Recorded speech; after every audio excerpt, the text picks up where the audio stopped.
Baiklah, pada pertemuan kita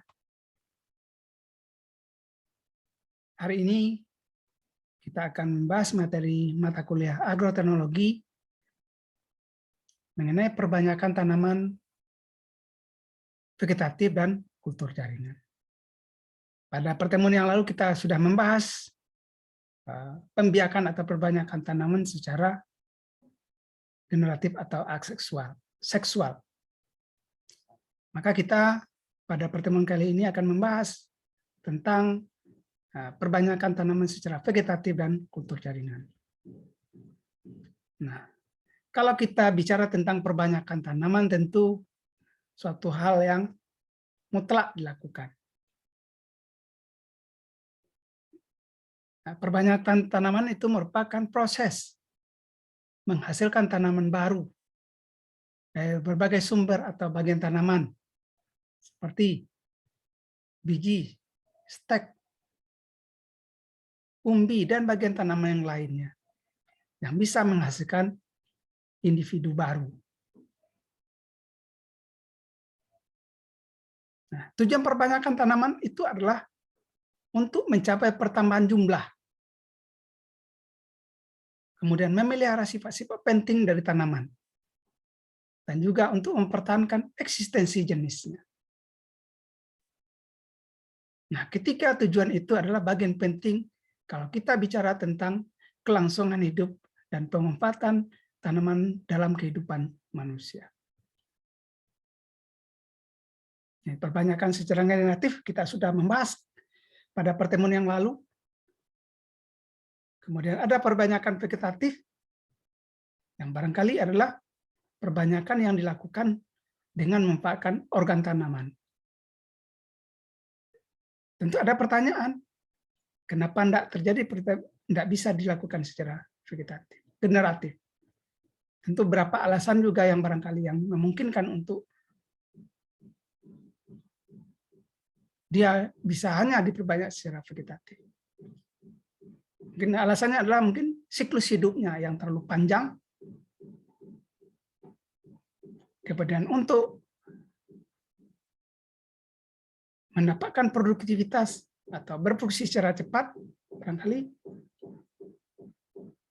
dan mungkin barangkali bunganya tidak diharapkan ketika hasilnya diambil. Maka perbanyakan vegetatif itu adalah salah satu sistem perbanyakan yang dilakukan. Tapi bukan artinya tanaman tidak memiliki organ kelamin. Umumnya tanaman pasti memiliki organ kelamin. Tetapi untuk kepentingan-kepentingan tertentu sangat tidak efektif dilakukan.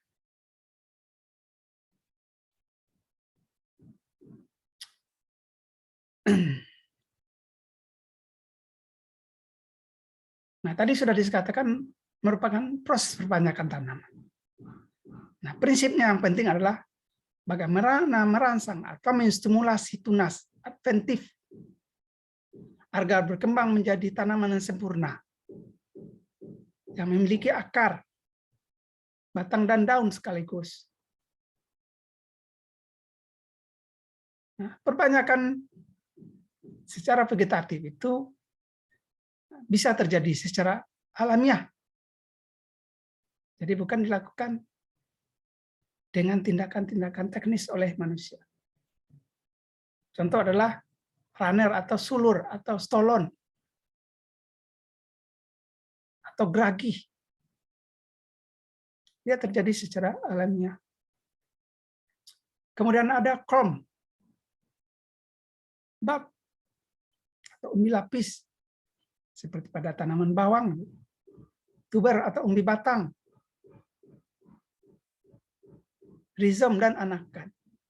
Nah, perbanyakan vegetatif secara alamiah itu terjadi. Ya, tanpa dilakukan pun dia akan memperbanyak.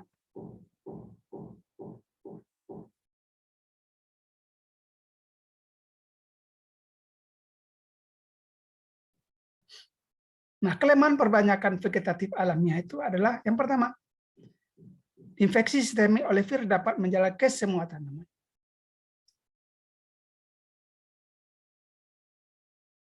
Jadi bagian tanaman terserang biasanya adalah bagian organ itu, maka mudah menular atau terinfeksi pada jaringan yang lain.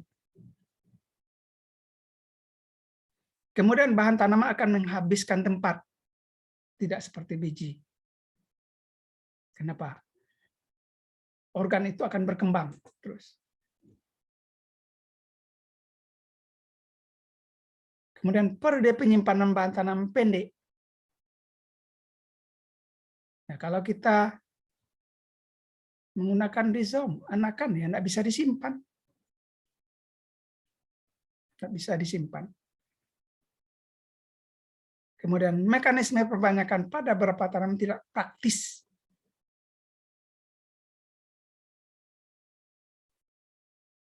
Ya, contoh kalau kita menggunakan sulur stolon, tidak praktis. Kalau dibiarkan secara alamiah. Karena dia akan berkembang kemana-mana. Kemudian ada juga pisang. Juga demikian, dia berkembang. Ini untuk anakan ya, pada pisang. Nah, perbanyakan yang cukup penting kalau kita bicara untuk kepentingan jangka panjang adalah perbanyakan vegetatif buatan. Kenapa? Karena perbanyakan vegetatif tanpa berbagai sifat. Jadi kalau vegetatif kita tidak bisa memperbaiki sifat, tapi kalau generatif kita bisa memperbaiki sifat. Kenapa? Karena generatif adalah perpaduan gamet jantan dan gamet betina dengan memiliki karakter atau sifat yang berbeda ke dalam satu individu baru. Maka akan dihasilkan variasi atau keragaman. Yaitu seperti cangkok dan stek, yaitu pada daun, pada batang, dan akar. Karena kita mengambil organ vegetatif atau sel-sel somatik, bukan sel gamet.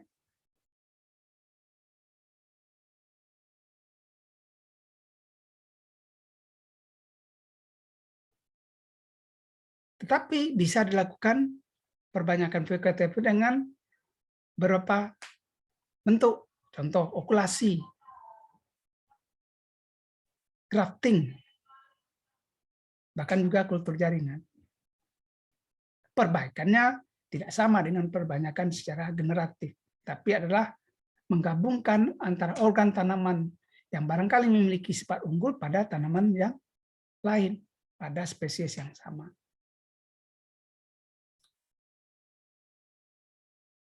Nah, apa keunggulan perbanyakan secara vegetatif? Yang pertama, menghasilkan tanaman yang memiliki sifat yang sama dengan induknya.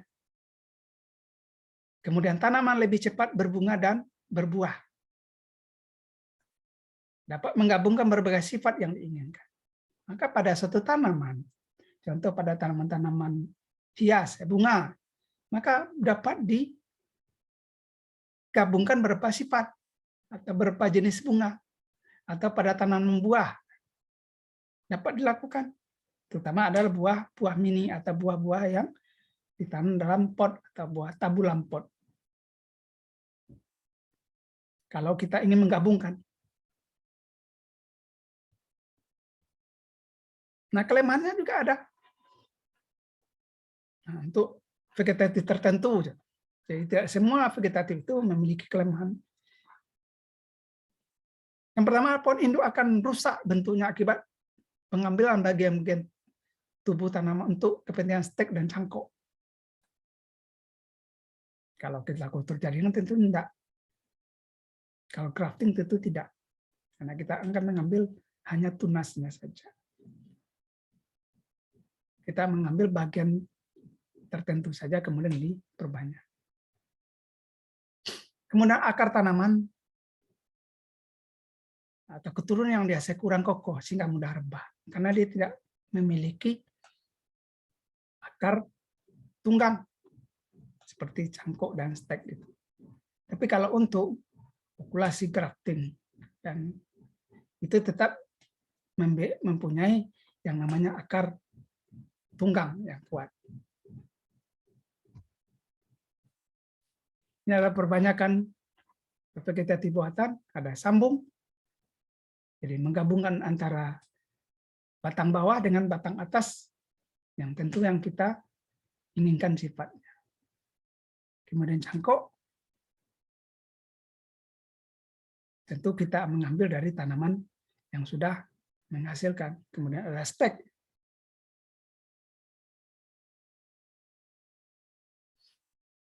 Nah, kalau kita lihat satu persatu, kita bicara tentang perbanyakan vegetatif dengan stek. Stek itu merupakan suatu perlakuan pemisahan, pemotongan beberapa bagian tanaman seperti akar, batang, bahkan juga daun, dan tunas dengan tujuan agar bagian dari tanaman itu dapat menghasilkan individu baru.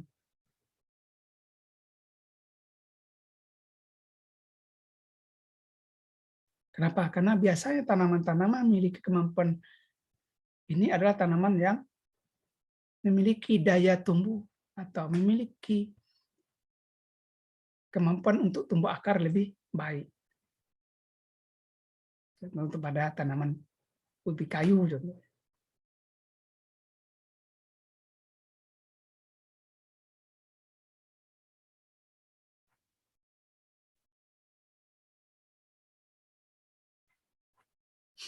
Nah, hal yang kita perlu perhatikan dalam perbanyakan tanaman dengan stek adalah yang pertama, pohon induk harus bersifat unggul dan sehat. Kita harus memilih sifat tanaman induk yang unggul.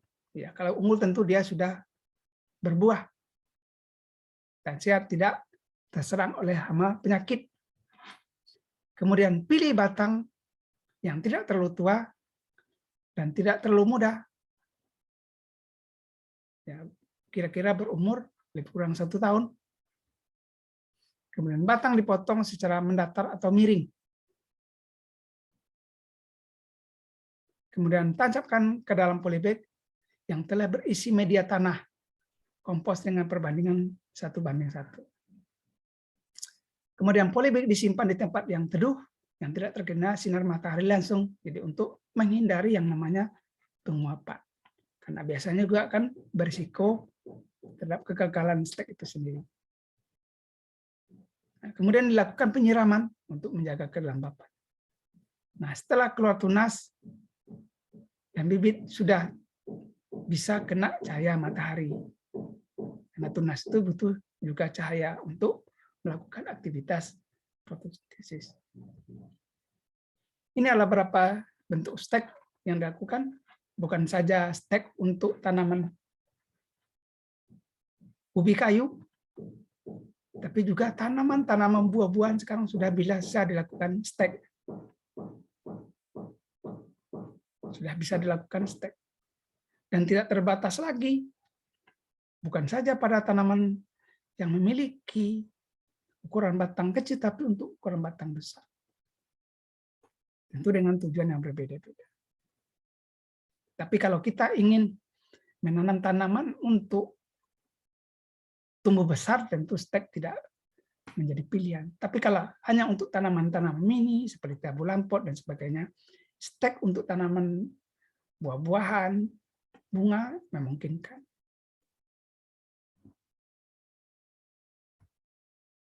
Menestek pada beberapa tanaman yang berasal dari daun. Ini seperti pada kaktus. Ini pada buah naga. Ini pada pegagan. Jadi pegagan itu bisa memperbanyak diri dengan menggunakan daun. Nah, umumnya diterapkan pada tanaman sukulen atau tanaman yang mengandung air.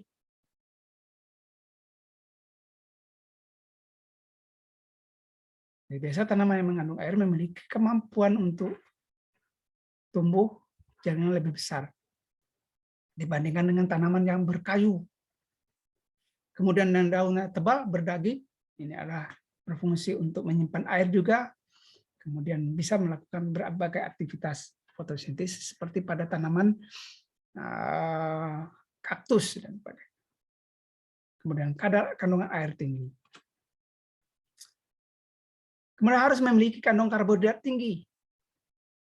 Maka untuk tanaman-tanaman yang diperbanyak dengan stek ini umumnya tanaman yang memiliki batang, cabang yang mengandung air, atau daun yang mengandung air dan karbohidrat yang tinggi.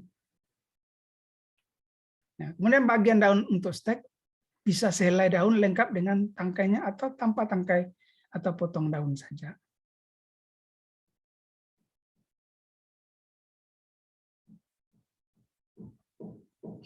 Kemudian perbanyakan serat vegetatif dengan cangkok. Mungkin akan sama dengan stek. Stek kita tetap merusak tanaman induknya dengan mengambilnya. Kemudian cangkok juga demikian. Di cangkok itu cara perbanyakan tanaman dengan menggunakan batang atau dahan yang diusahakan berakar terlebih dahulu sebelum dipisah dari tanaman induk. Jadi selama proses perbanyakannya, kebutuhan nutrisinya sepenuhnya berasal dari tanaman induk. Tetapi berbeda dengan stek. Stek itu selama pertumbuhannya dia menggantungkan pada potensi yang ada dalam dirinya, baik itu kadar kandungan air maupun juga karbohidrat yang dibutuhkan sampai pertumbuhan akar dan tunasnya. Tetapi untuk cangkok semuanya bersumber dari tanaman induk. Nah, syaratnya yang penting adalah kambium pada batang harus dihilangkan agar kulit tidak terbentuk kembali. Tetapi akar yang akan terbentuk. Jadi kita mendorong sebetulnya dengan cangkok itu adalah bagaimana perakarannya bisa tumbuh lebih cepat. Bisa menggunakan berbagai zat yang bisa mendorong atau menstimulasi pertumbuhan akar. Kemudian batang yang sudah bersih dari kambium. Jadi kambium itu adalah jaringan meristem. Maka selama kambiumnya masih ada, maka dia akan bisa membentuk kulit baru sehingga risiko gagalnya terbentuk akar tinggi.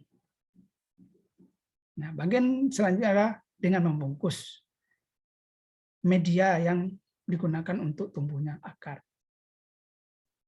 Bisa menggunakan media serabut barangkali, kokopit dan sebagainya. Yang penting adalah memiliki kelembapan yang tinggi.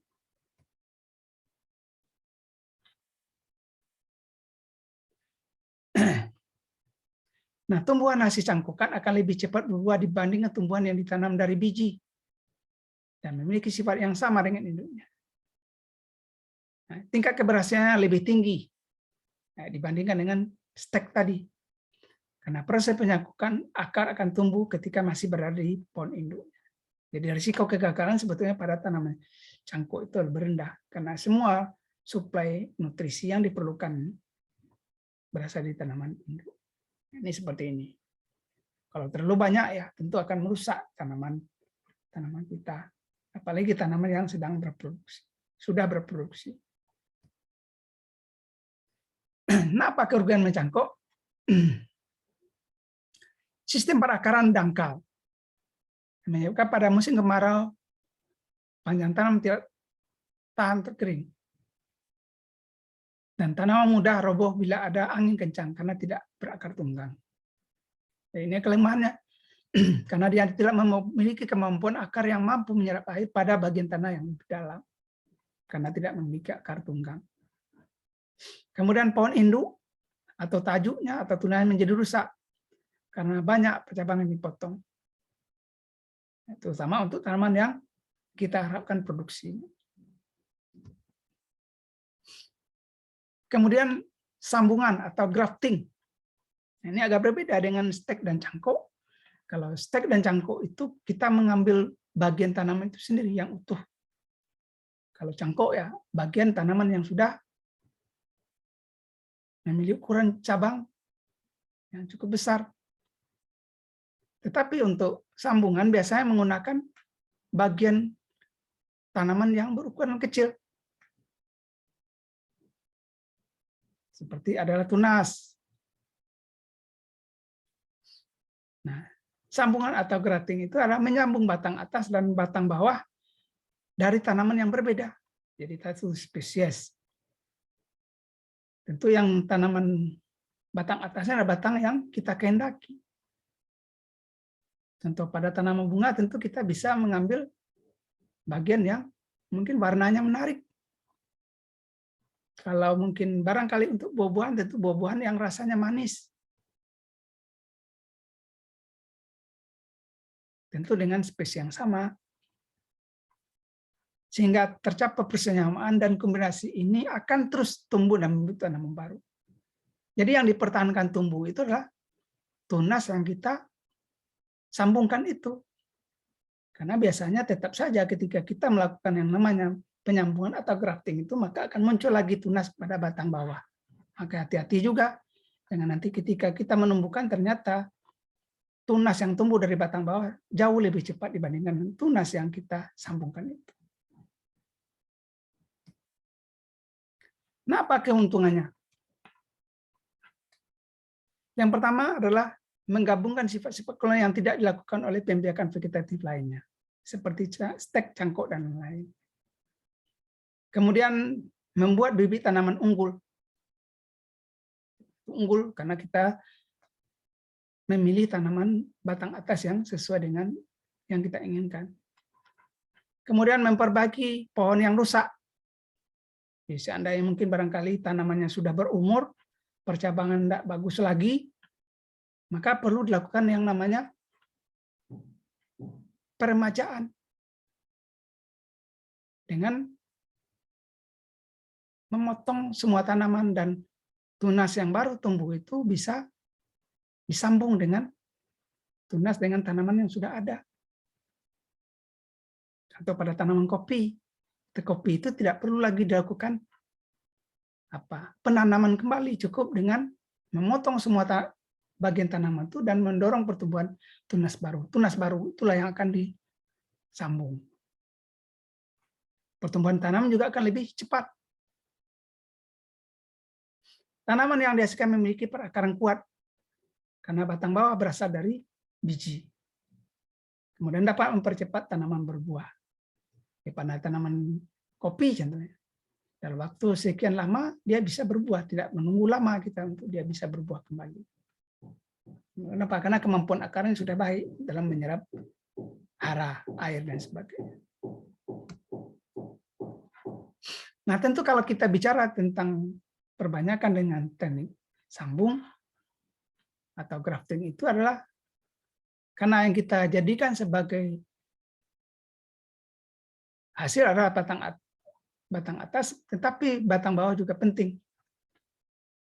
Nah, apa kriteria batang bawah? Yang pertama mempunyai daya adaptasi yang tinggi. Nah, kemudian tanaman kompatibel dengan berbagai varietas. Sesuai dia.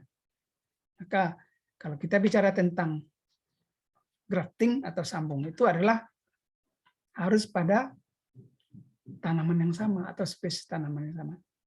Kemudian mempunyai perakaran kuat dan tahan serangan hama dan penyakit dalam tanah. Kecepatan tumbuh sesuai dengan batang atas. Jadi mampu mengimbangi pertumbuhan batang atas.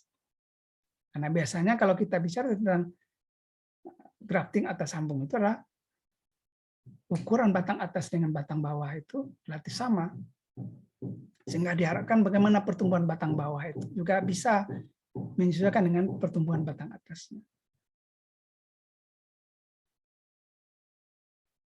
Kemudian tidak mempunyai pengaruh pada batang atas, baik kualitas maupun kuantitas.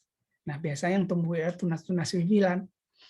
Nah, usahakan jangan sampai tumbuh tunas wiwilan. Kenapa? Karena dia mampu tumbuh lebih cepat dibandingkan dengan tunas atau batang atas yang kita sambungkan itu. Kemudian mempunyai batang yang kuat. Karena dia ditanam dari biji, tentu dia memiliki sistem batang yang kuat. Tidak gampang roboh. Kemudian kriteria batang atas. Nah, tentu kriteria batang atas yang penting adalah cabang dari pohon yang kuat, pertumbuhannya normal dan bebas dari hama dan penyakit, serta berkualitas tinggi. Tentu diambil adalah cabang yang sudah menghasilkan, yang sudah diketahui dengan pasti bagaimana kualitasnya. Kemudian bentuk cabang lurus, diameter tentu disesuaikan dengan batang bawah, sama atau lebih kecil. Ya, kalau memang enggak, ya bisa dilakukan dengan cabang yang besar. Diameternya paling besar adalah 1 cm. Jadi kalau untuk batang atas tentu ukurnya harus kecil. Kemudian bisa menyesuaikan diri dengan batang bawah sehingga sambungan kompatibel. Cepat dia menyesuaikan, cepat dia menyatu antara batang bawah dengan batang atas. Ini adalah grafting atau sambung yang dilakukan. Ini adalah batang atas. Ini kita lihat ada sedikit nampak bagian yang disambungkan itu seperti ini.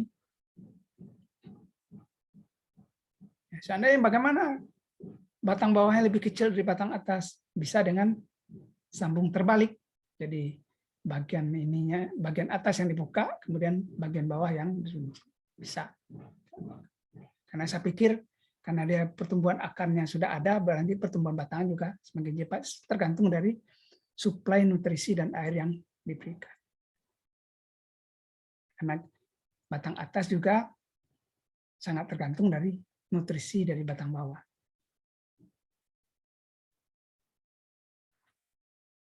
Nah, penyambungan dibagi dalam 3 kelompok. Yang pertama adalah okulasi atau budding, yang menyambung dengan menggunakan mata tunas sebagai batang atas. Kemudian enten atau skin grafting, itu sambung pucuk. Yang kemudian yang ketiga ada penyusuan atau interacting. Jadi interacting atau penyusuan itu cara menyambung tanaman sehingga batang atas dan batang bawah masih berhubungan dengan akarnya masing-masing. Ini agak berbeda penyusuan itu. Kalau okulasi enten itu antara batang atas dengan batang bawah itu cuma satu akarnya, akar pada batang bawah. Tetapi kalau penyusuan atau interacting itu masing-masing tanaman yang kita sambungkan memiliki akar sehingga dia mendapatkan suplai makanan dari masing-masing tanaman itu, baik dia batang atas maupun dia batang bawah. Ini adalah okulasi. Jadi okulasi itu kita hanya mengambil mata tunas ini saja, kecil seperti ini. Tapi kalau disambung tadi kita mengambil bagian pucuknya. Kalau ini cukup dengan menggunakan mata tunas saja. Seperti ini. Kemudian ada sambung pucuk atau enten. Enten seperti ini. Yang disambung itu bagian ujungnya. Jadi hampir semua tanaman sekarang bisa dilakukan dengan teknik sambung itu atau okulasi.